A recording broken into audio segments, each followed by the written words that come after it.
before we recognized there was a more effective way to lead, before terms like culture and servant leadership became a trend, before players made it clear that they preferred to be taught versus being told. I believe that our guest tonight recognized early on in their career that being progressive and building relationships with their athletes, keeping things real, being himself, having a sense of humor, and connecting with people was the foundation of great leadership. A school teacher by trade, Steve Hamilton got his start coaching as an assistant coach with the Sherwood Park Crusaders of the AJHL. In his first season as a head coach with the Fort Saskatchewan Traders, he was named the AJHL's Coach of the Year. He would go on to lead the St. Albert Saints for 4 seasons, capturing 2 North Division titles, 2 more Coach of the Year awards, and an AJHL championship in 2010. From there, he joined the Edmonton Oil Kings as an assistant coach, and in 4 seasons, the Oil Kings would go on to 3 straight WHL finals, win 2 league championships, and capture the 2014 Memorial Cup. Following the Memorial Cup championship, Steve would guide the Oil Kings through a lengthy rebuilding process before the Calgary Hitmen named him the 10th head coach in franchise history. This season marks his 5th with the organization. Please help me welcome the head coach of your Calgary Hitmen, Steve Hamilton. All right.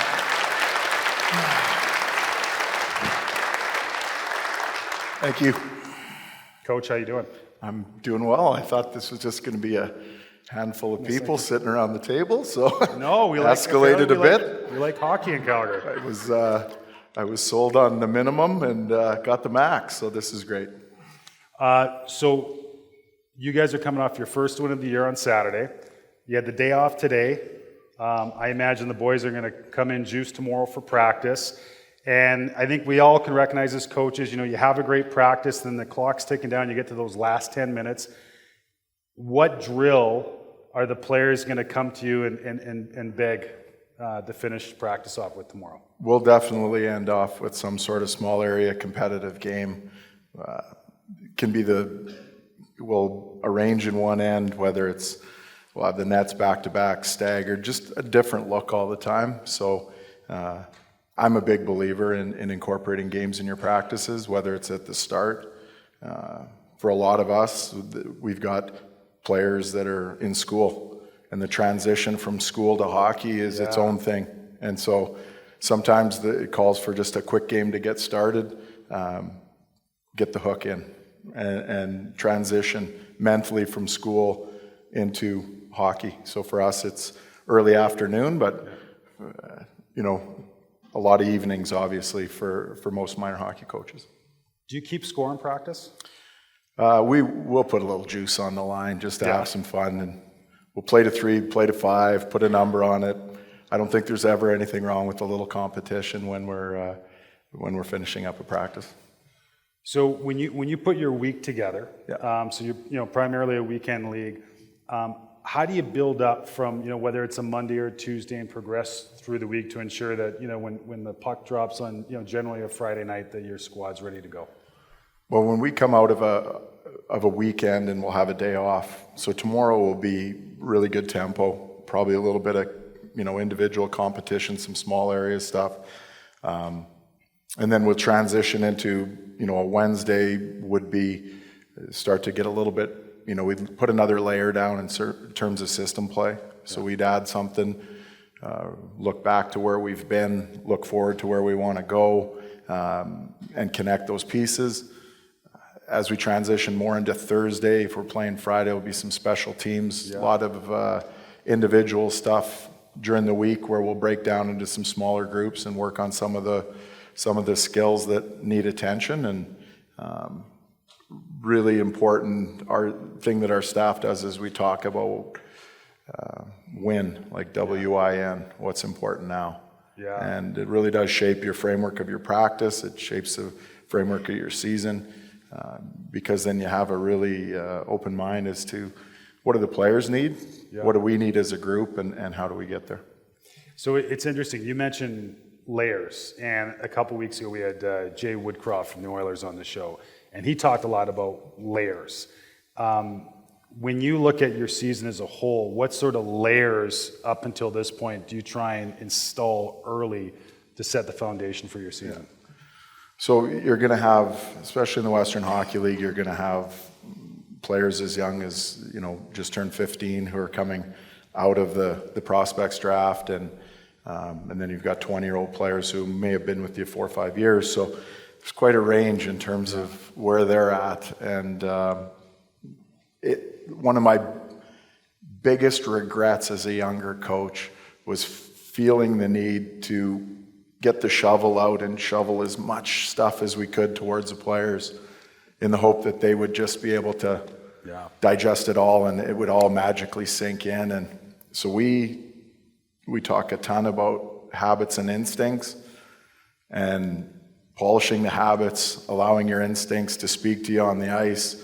And then we talk far more about spoonfuls of layers, spoonfuls of information, bit after bit, because everybody can digest a spoonful and even a couple in a day. But when you start, we're going to work on breakouts, defensive zone, neutral zone coverage. We're going to work on face all in the same day.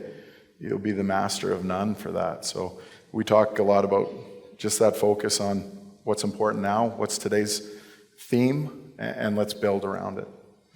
You guys have I was looking at your roster. You got a young squad, a really young squad, and it always strikes me when you go to like a game in the Western Hockey League, you go watch your kids at the Saddle Dome.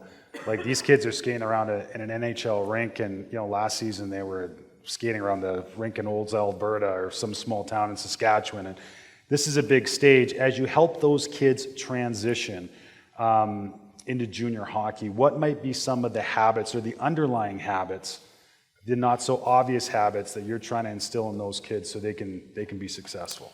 I think probably first and foremost, these guys at our level are aspiring young pros, young professionals. That's what they want to do. Yeah. It's their path.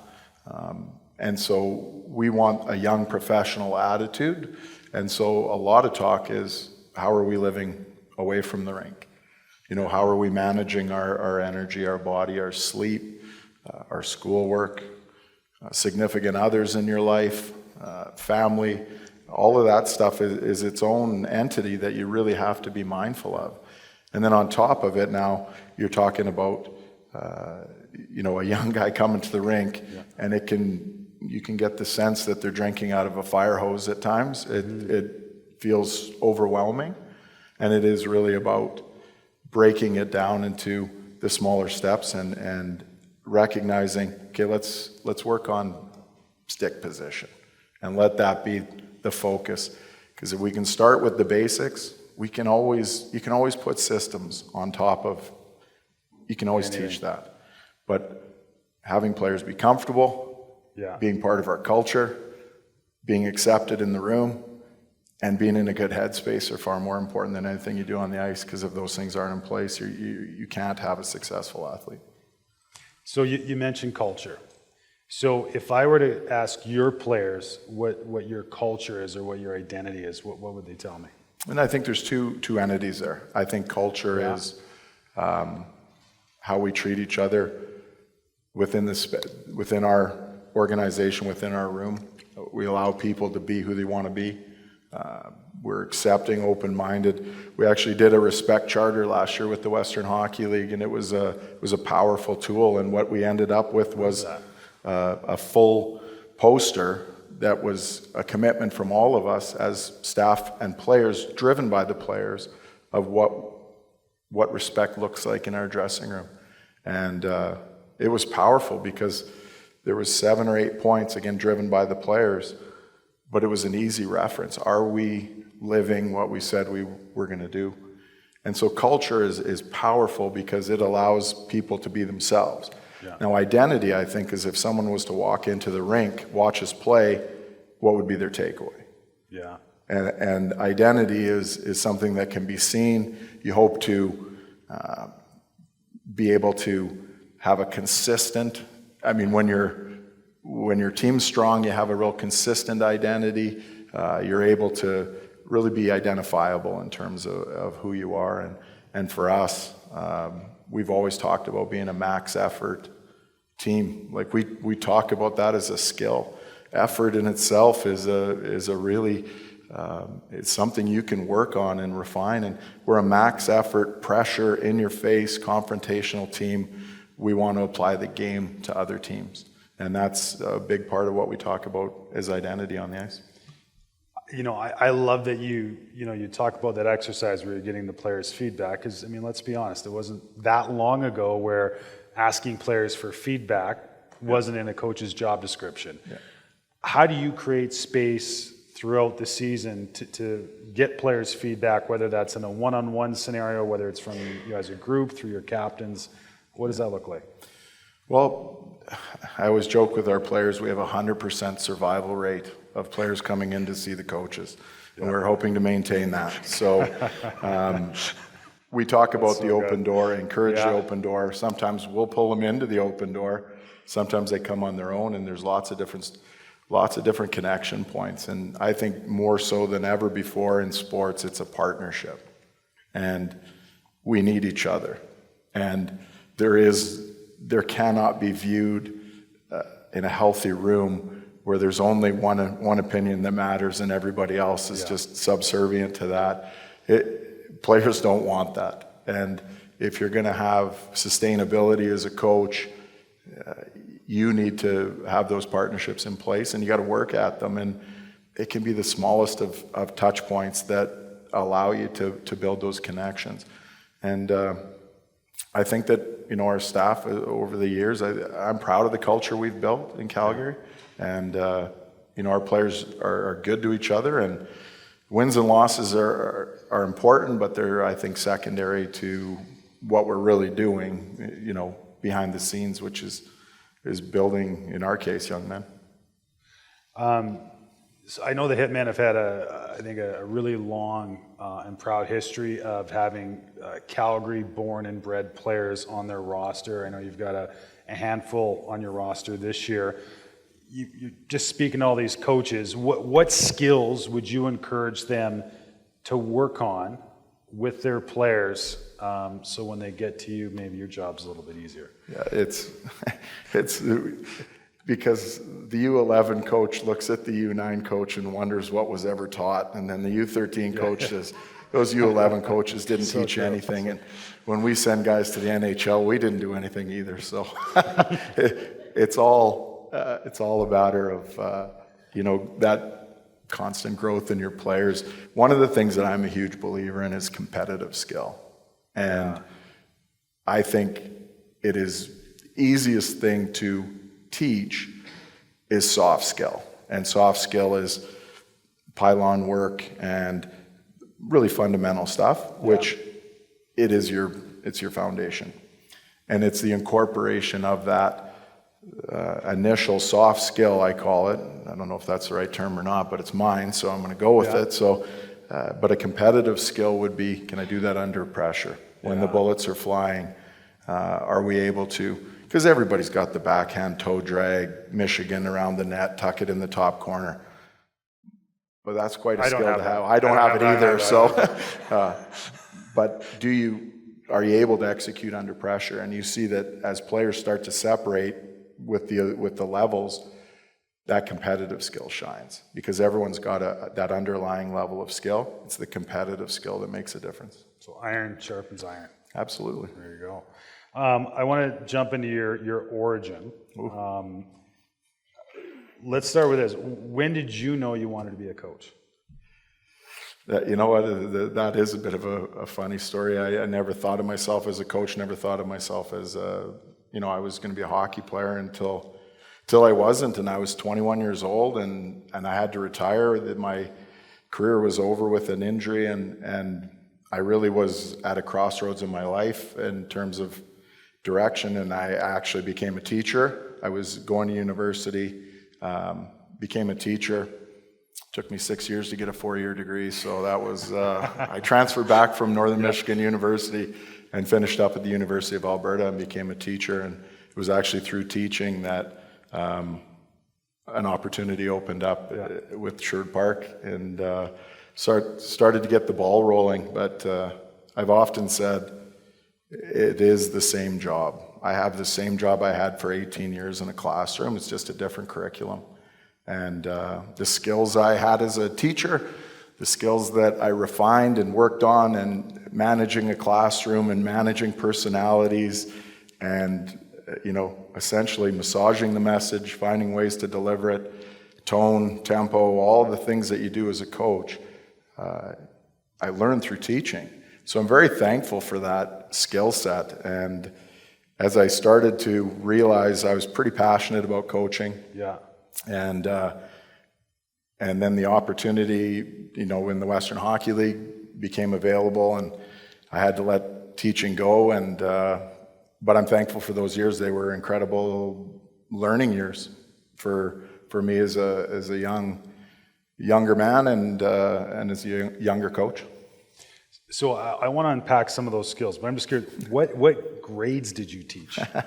My very first year teaching, I taught grade 6 and a slice of grade 1. So if you can imagine that. Okay, so what's more stressful, losing 3 in a row or a classroom full of 1-year-olds? Yeah, it was, it's funny you look back and I can't believe I signed up for that myself, but it was what the job required. It was what was available. And I did my student teaching at the school, and they hired me in the fall. And I thought, go with it, man. Go with it. It's tough to get a job. And I got hired in my hometown of Edmonton, and so I was able to do that. And I said, I'll take it. And it was pretty neat. And I eventually moved to junior high, which was probably more, I think my sense of humor was probably appreciated more at that level than it was by the 6-year-olds, but you never know. Yeah. So just speaking of those skills, you mentioned tone. Yeah. And listen, I've taken a bunch of coaching courses. Tones, there's never been a chapter on tone. Yeah. But I always say, we're really lucky. We work with literally the best coaches in the world. I get asked what stands out? I'm like, it's not the X's and O's. It's it's their ability to communicate, command a room. It's so amazing to watch. And so when you say tone, what does that mean to you? How can we get better at that? I think you're speaking, one of the things, I won't start talking to the room if guys are, and this goes back to the teaching days, if somebody's taping their stick, or because I just believe in eye contact. Yeah. And I always say it's like you can look through the eyes and you see if there's the Cookie Monsters going on in the background, if they're with you or not. As long as you have everyone, you gauge the room, and tone sometimes is just very simple, very short, low key. Yeah. And then sometimes it's just peppier and it's got some snap to it. And, kind of, again, it's the feel of the room. If guys need a little bit of a little shot of juice, you got to be able to read that. And then there's other times where the message is simple and direct and calm, and sometimes that can be even more powerful. Just curious, how many people here can relate to Cookie Monster Eyes at the level you coach? A couple? I hope there's a few Sesame Street fans from back in the day. I coach my son's U7's program. We got a lot of Cookie Monster Eyes. Just kind of maybe elaborating on tone. So let's say that I'm a play for the Calgary Hitmen, and I go out and, we got a 3-on-2 rush, and I decide I'm going to try and beat the defenseman one-on-one, and I turn the puck over, and it goes the other way and ends up in the back of our net. What's that interaction look like when I come to the bench with you? Probably not a lot when you first come off, Yeah. because I think no one in the building probably feels worse than you do. Yeah. So it kind of depends, to be honest. You got to read the moment, right? And piling on at that time might not have any. Well, I guarantee it has very little effect. And I've misread situations where I've probably needed to say less or needed to say more. Yeah. And again, reflective, aware. That the ability to go through situations in your mind over again. When you would coach for a long time, you look back and say, man, I could have handled things better. I could have handled things differently. Man, I like the way that, worked. But that's all part of your process as a coach is finding the right time for, to have a mark on the moment and sometimes just to let it ride. And that's maybe something we need to talk about tomorrow when everybody's a little bit, and again, situational awareness from the coach it's a skill in itself. When you touched on, kids today get a fire hose of information. Yeah. And so I look at kids at your level now, and I think this applies to all of our players, but a kid shows up to a Calgary Hitmen game. By that point, he's probably talked to his agent. He's probably talked to mom and dad. He's probably had a bunch of his friends chime in on Instagram or whatever to tell him how his season's going.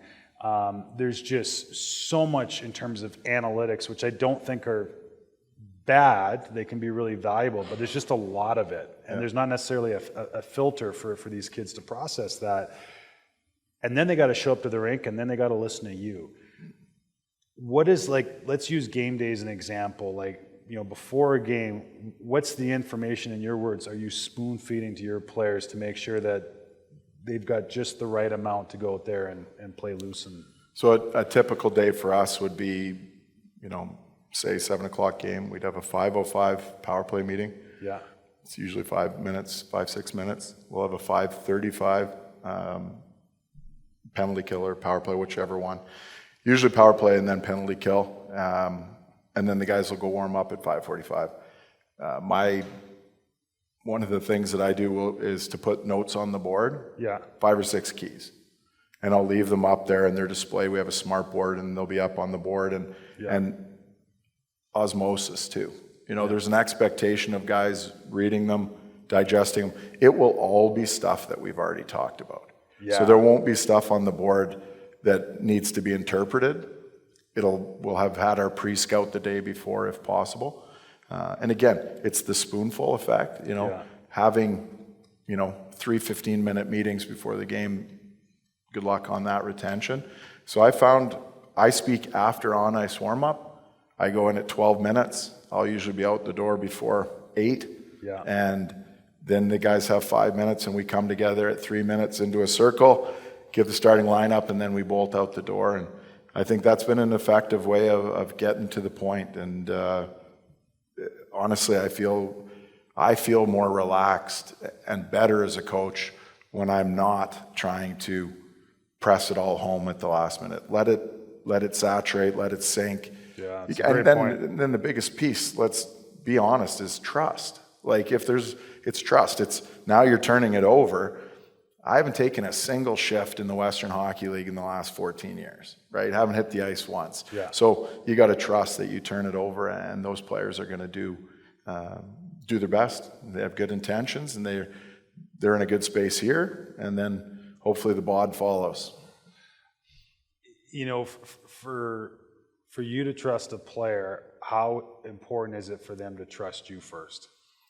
I think it's critical. I mean, you can be a lot of things with a player. You can have a great relationship with them, and if they believe that you're in their corner, then you can be real. You can say, I always tell our guys, and I'm sure they would echo the same thing. There's only a handful of people in your life that really give you the straight goods. Yeah. Your parents, your teachers, coaches, maybe a few mentor people in your life. And all of those groups are rarely appreciated in their time, right? Yeah, it's only with perspective and age and growth that you look back and say, mom and dad had a point back then, right? At the time they're just in your gears and always, wondering where you are, but with perspective, they have some takeaways. And I think that's a really powerful relationship, is that you're not always appreciated in your time, because we're in a competitive world and everybody wants to be first line center, top D, starting goaltender. And the reality is in sports, and it's a hard profession that players choose to pursue at our level. The reality is that a team isn't made up that way. And so there's a lot of, talking about buying into roles and talking about establishing yourself and being really good at the job you have while you're auditioning for the job that you want. And that's Well an said. important learning, feature as a player. I'm just curious, how do you sell that? Because like no kid is playing by themselves in their driveway, dreaming about, Back checking. Yeah, having a good stick. Yeah, you know what I mean. So when the kids go, and because I think that's another like distinction with the players that you're coaching, like almost to a player, every one of them was one of the best, if not the best player on their team every single year before they got to you. Yeah. So when it comes down to say, hey, actually, we want you to do this instead, how do you sell that? Well, I think a lot of it, if you have players that are self-aware, they probably recognize sometimes, and you have to be a fair bit blunt in the sense that respectfully, and I can say this as a lifelong penalty killer, respectfully, there was better people for the power play than me, right? Yeah. So we talk a lot about how do you bring value when you don't have the puck? How do you bring value when you're not in a quote-unquote featured role? And one of the things our staff talks a lot about is we want to make sure that we recognize and share how important it is that when guys block shots, we celebrate that. When guys back check and pick up the late guy, like we acknowledge that. We celebrate the success of others, and they in turn will celebrate our success. And now you feel valued, right? Yeah. And if you're only measured by goals and assists and your value on a team, there's a huge gap. Because a great 16-year-old in our league, very truthfully, might have a bang-up year, might have a great year, and end up with 6 goals. Yeah. And he had 57 the year before. Yeah. And all of a sudden you come to the Western Hockey League and you're 147 pounds and 5'10", and Mark Kastelik lines up beside you and he's 6'4" and 220. Yeah. That's a lot to chew on, right? Yeah. So there's a lot of layers that go into it. But that young 16-year-old needs to be mentored by the guys that are older than him, and they in turn have been mentored by the guys that came before them. I just want to go back to the teaching part, and this just occurred to me. So, like, for a couple years, I coached with the UBC men's program, and we had the benefit that when visiting teams came in to play the Canucks, they would practice at our rink. So, of course, you get your notepad, you go up and you watch practice. And at that time, so this isn't that long ago. This is like 2008, 2011, and the practice looked like you'd expect it to look. The coach goes on the board for 3-4 minutes, draws out a drill. They do the drill. They come back to the board, go do the drill. And I go watch NHL practices now, and a lot of coaches don't even use a board. Yeah. Like it is just go, go, go. I'm just curious, where do you sort of sit on that, and any advice perhaps on how to communicate efficiently in practice? Yeah. Well, one of the things that I've adopted over the last few years is we will try and pre-ice the first 3-4 drills in advance. Yeah. Go over them with the guys because we don't want to stop. Like once we hit the ice, we want to have a good 15 to 20 minutes where the only transition is moving the pucks where they need to go for the next, because the guys already know in advance what's coming. And then there'll be maybe a couple of things that you have to address at the board, but typically we will have talked about it, shown video on it that day, tied it in somehow. So we're not bringing a concept in from left field and then saying, well, let's get after this. Yeah. We're far more likely to have already addressed it. And then at the board, we try to be snappy. And again, going back to the teaching part, you want to be effective and to the point and allow them to get moving. Because once they've hit that first 20 minutes, the heart rates are up, they're buzzing, feeling good. Last thing you want to do is bring them back down.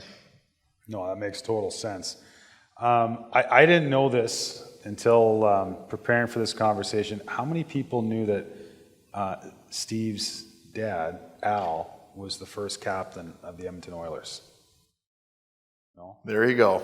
True story, yeah. So I would imagine, like I think all of us, when we're kind of carving our teeth in our respective careers, you call your folks for advice. So when you hit some roadblocks and you pick up the phone and call Al, what kind of advice has he given you? Yeah, I mean, it was always, well, I'm not young anymore. When I was a player, it was always always respected his viewpoint, and we've often chuckled over the years. I knew things were going sideways, either in school or as a player, because my dad would say, "Let's go for a car ride." And we would park in some obscure spot, and then I thought, "Oh boy, here it comes." Yeah. And I'd get tuned in a little bit. Yeah. But I always relied on that. Yeah. As a player, I relied on the honesty. I relied on the feedback and perspective. Because again, you don't have it when you're young. You have it with time. Al played 15 years in the NHL and went through a lot and was raising 3 kids, and he had a pretty good perspective, as I was growing up. And then he was a coach. When I became a coach, just talked a little bit about the little things, not a lot of the X's and O's, but the little things. And now as I've gotten older, he's just a fan. And you love him for it, because he's at Rogers when I come up to Edmonton with the Hitmen, and those are valuable moments that I really look back quite fondly on. I bet.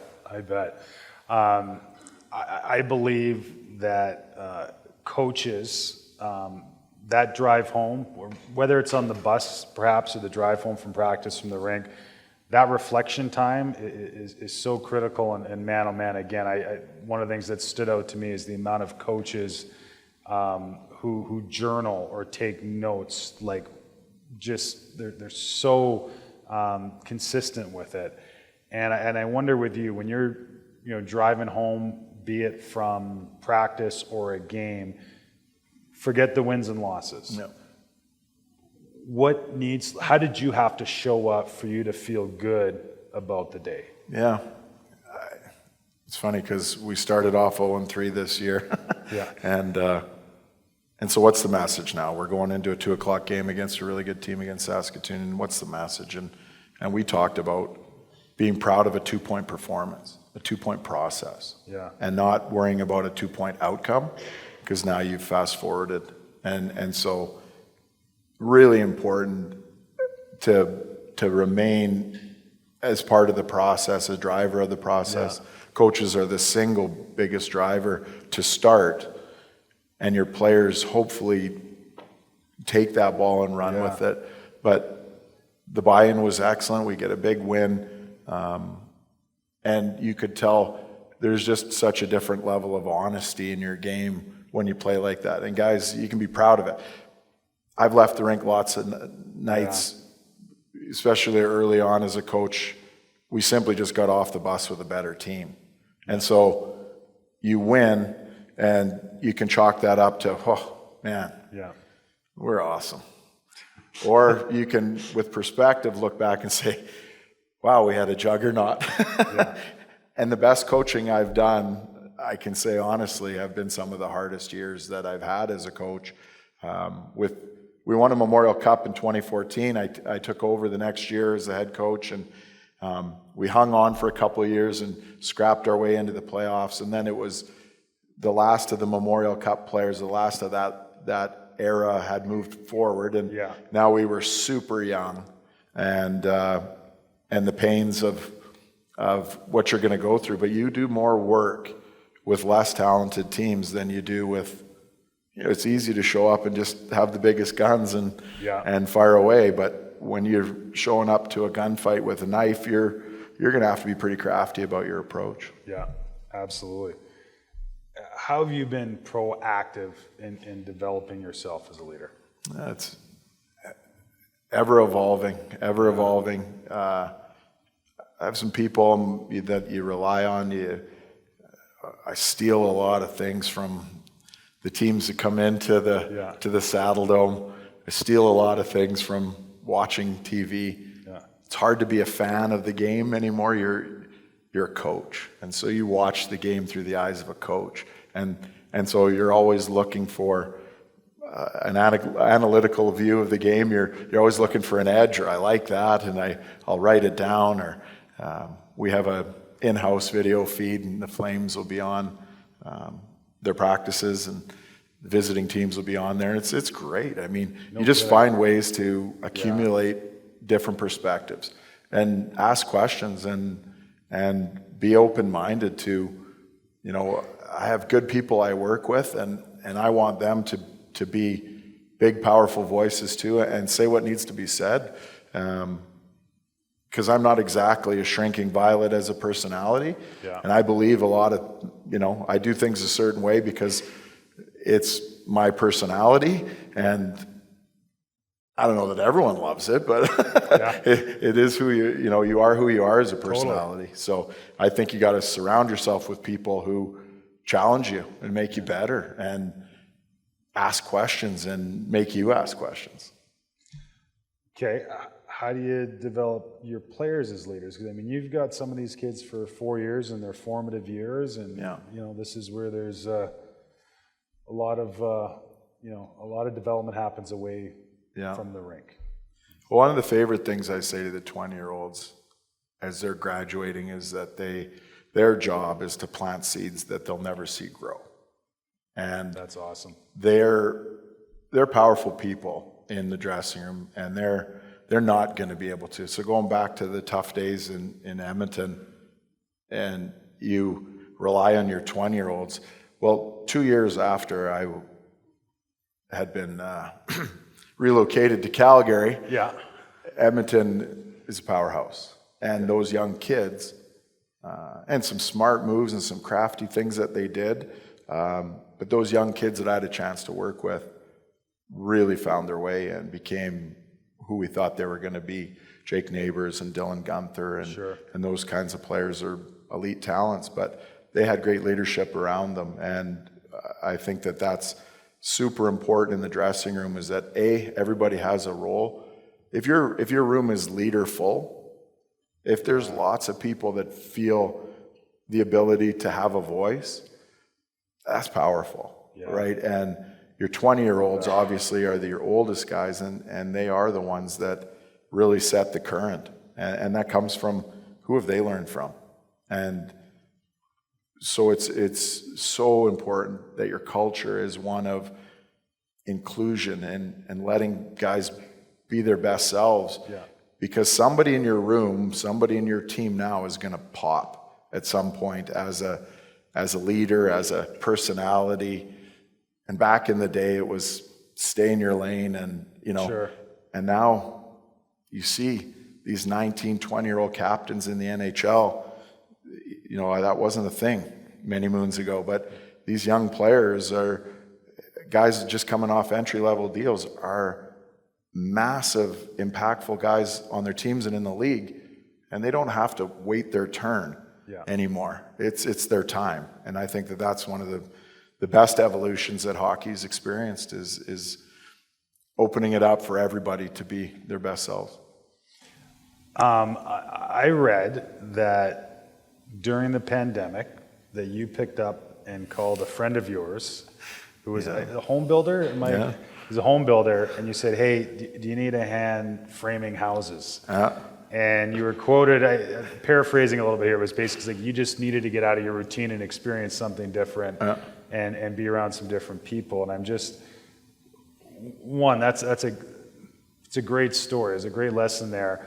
Can you just maybe touch on what you learned from that, and any other ways that you have maybe gotten outside of your own box and try to expand your lived experience that you can bring back to your team and your players? Yeah, I thought, well, my wife might have thought it was a good idea for me to find something to do as well. So let me just preface that. And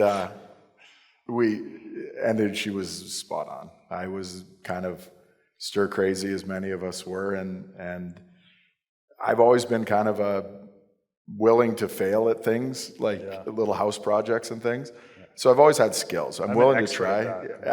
I'm okay with failing because it's my house and I'll fix it.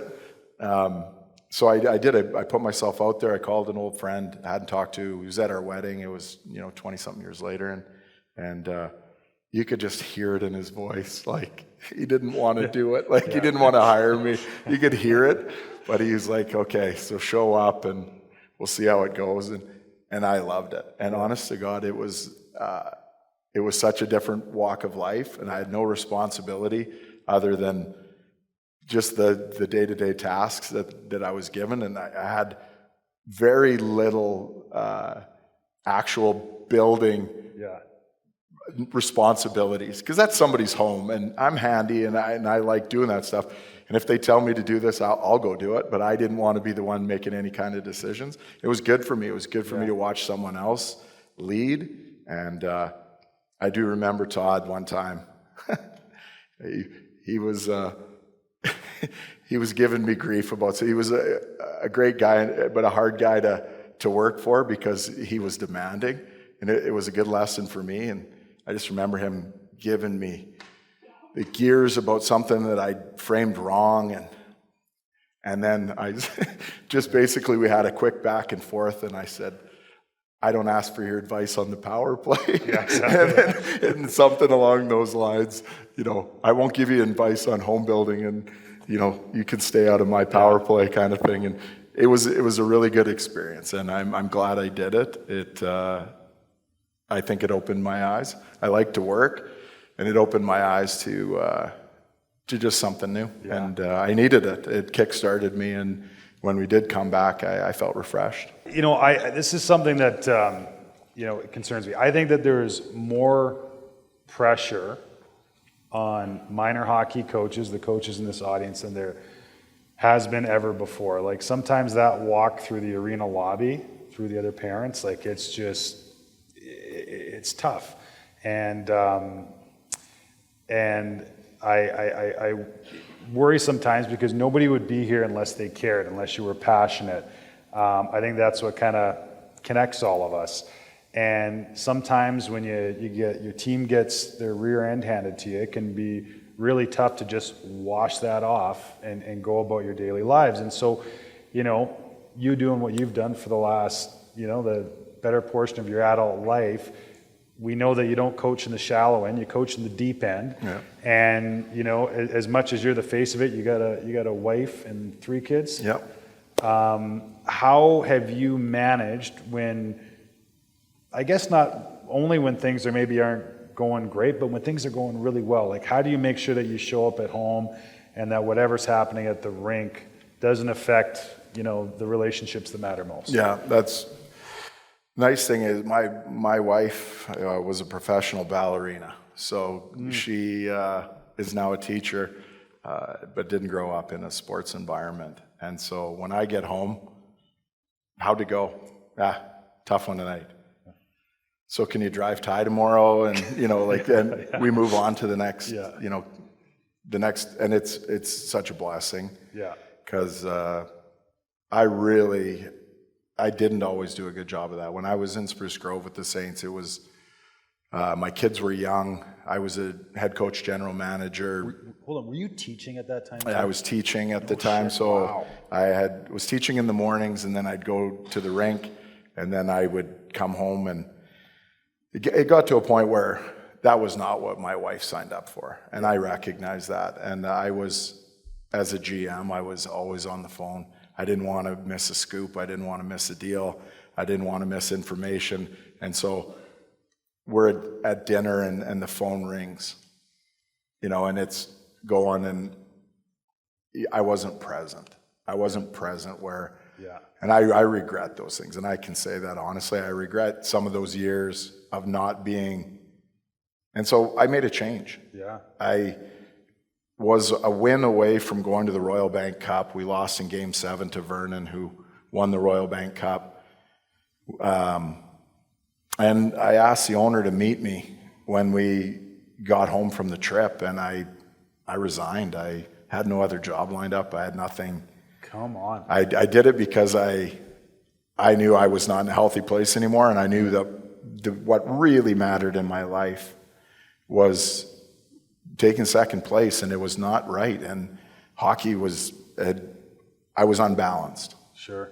I went to the Oil Kings as an assistant coach and got my balance back because there was people to go scout games. There was a general manager and an assistant general manager and a scouting staff and all the things that you do as a very, very small staff in the AJHL. I was now responsible for the defenseman, the penalty kill, and working with Derek. And honest to God, I probably wouldn't have been able to get back into hockey or wouldn't have stayed in hockey had that opportunity not presented itself. And it was super important for me to reclaim a bit of that and be present and be a better dad and a better husband, because I didn't want to go so far past the tipping point there. You can't come back. No, dude, thanks for sharing. That's really cool. Last one. So I imagine that a lot of the people in the audience are going to come out to Calgary Hitmen games. They're going to bring their players and give you the floor here. Who would be some players? Because I think the great thing about junior hockey is, again, there's those kids that are kind of, their path goes like that. It's a straight line. Yep. But there's other kids that kind of, man, they sneak in through the back door. They find a way. Any kids or stories that you would say, hey, when the coaches bring their kids out to say, watch these players that maybe otherwise might not get a lot of TLC? So it's a good question, and one comes to mind. We had a player last year that came to training camp as a 17-year-old. So 17 at the Western Hockey League level, undrafted, unsigned, unlisted, is going to be more of a long shot than a sure thing, is probably the best way to say it. Because A, you got to get through training camp. B, you got to get to a point where you're going to get signed to play in the exhibition season, then you got to make the team. So we had a player in that exact position, and showed up and just had an undeniable kind of force around him, and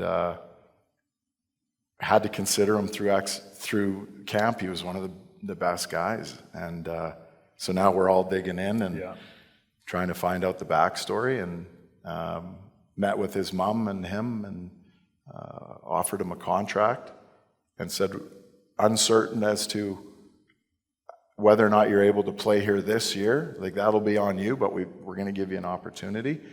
Makes the team, and not only makes the team, has a huge positive effect on our room, undeniable work ethic.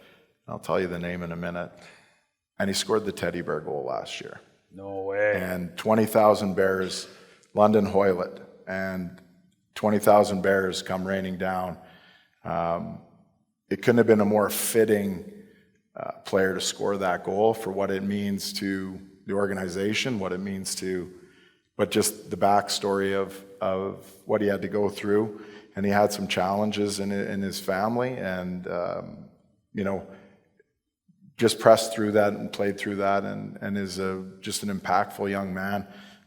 If you watch the WHL Live, the WHL opening video credits, he's the one playing the music. He's got his own recording and music. He's a neat kid, and special. And so you cool. Remember those moments, and you're proud of your organization to recognize a guy and who legitimately worked for the opportunity, and even said to him, I'll never forget him saying, I don't need any guarantees. I'm willing to bet on myself. And I thought, is that refreshing? No kidding. So there you go. That's awesome. Very, very pleasure. Coach, appreciate you coming out, man. My pleasure. That's awesome. Thank you. Thank you very much.